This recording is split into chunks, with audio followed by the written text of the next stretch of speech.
Good morning. I chose this particular background for those of you who have not been to New Orleans. This is the Cafe du Monde, right off Jackson Square. Spent many of hours in this place. Terrific coffee with chicory and their little square pastries, what beignets, I think they call them. But I haven't been back in 20 years or so, so I'm sure this has probably changed. This would have been shot in about early 1990s, I guess. So, but at any rate, the reason I selected this particular background was uh, once you've got your option contract sold, there's nothing much to do but just wait around until close of business on Friday to see if they're exercised or not, and then prepare on Saturday or Sunday new orders to go in on Monday, payday. So one of the little articles I have on my website is called "It Should Be Boring," which I think links to a video that somebody else did. But at any rate, uh, whereas day trading can be very exciting. Oh, that calls to mind. Did you ever play a game when you were a kid called Ladders and Shoots? That's day trading. But at any rate, I'm just in it for the income, and I do not want to have to time the market. And of course, the way of accomplishing both of those goals is to sell covered options. Now, a transaction set begins with a put and ends when a call is exercised. That's a complete cycle because you got revenue from both the put and the call. Taken together, they've got to exceed your capital loss. And the free cash flow is based on not your cost basis, but your replacement cost. It's a very, very important distinguishing characteristic because your federal income tax is going to be using generally accepted accounting practices, which means it's based on the cost basis as opposed to what you replaced it for.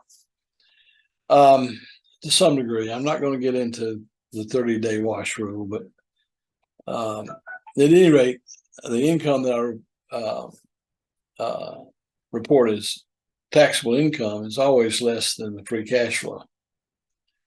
Thank goodness. So says TurboTax. Anyway, I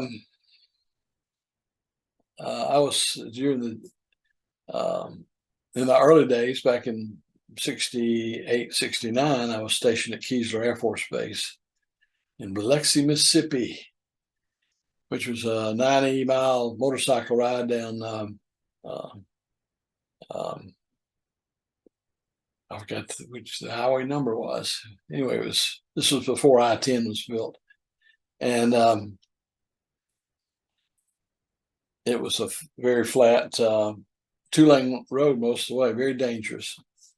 And when you got over toward the Louisiana border, it became so swampy that sometimes the swamp water would come up on the edges of the road.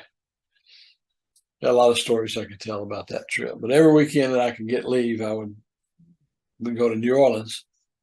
And being a lowly enlisted man with a very low pay, I couldn't afford to stay overnight in a hotel or motel there. So I would bar hop until I was getting so sleepy I would go to sleep at the table in the bar attendant would run me off, and then I would go to Cafe du Monde for several cups of coffee with chicory and several beignets, the original power combination, and then I'd be leisurely doing that, and then I would head back to the bars. That's when I was young. I would have been, I was 21 when I joined. So at any rate, that's still young, particularly looking back on it. But as far as the market goes, it's going to be all over the place. And the stock I'm particularly interested in, because I have sold contracts based on that stock. In other words, that is the underlying stock. HBI is my prime point of interest, and it's been hanging around between $5.50 and $6. I don't know what it'll end up at tomorrow at close, but I suspect it'll be somewhere in that same range.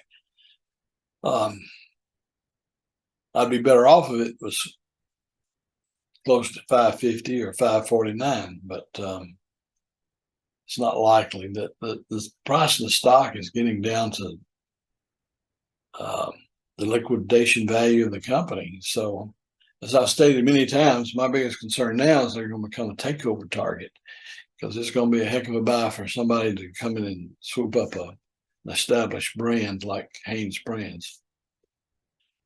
Okay, well, that's about it for today. Most of the nation's enduring a bit of a cold snap, or worse, blizzard, whatever you want to call it. And down here in Central Florida, we've got a freeze warning out for, I believe, Saturday. It's supposed to get down to, it may get down to as low as 30 degrees, which will drive the strawberry farmers crazy. But at any rate, I live in a great place. I guess that's about it. If anything develops, I'll notify you. That those of you who are on the newsletter mailing list will note that I haven't sent out any newsletters because there hasn't been any news. But if there is any, that'll go out first, and then I'll update it with a video to explain what's going on with my trades. I'm focused on my trades, not your trades. If you want to try to copy my trades, bless your heart. It's difficult to do precisely, because a lot of times on Monday I have to change my orders a bit to get them sold. And I try to notify as quickly as possible when I do that. But nevertheless, if you do that, the only thing I can promise you is you'll have the same results I have. That is my disclaimer. Okay, well, let's fade away the New Orleans and get about our day.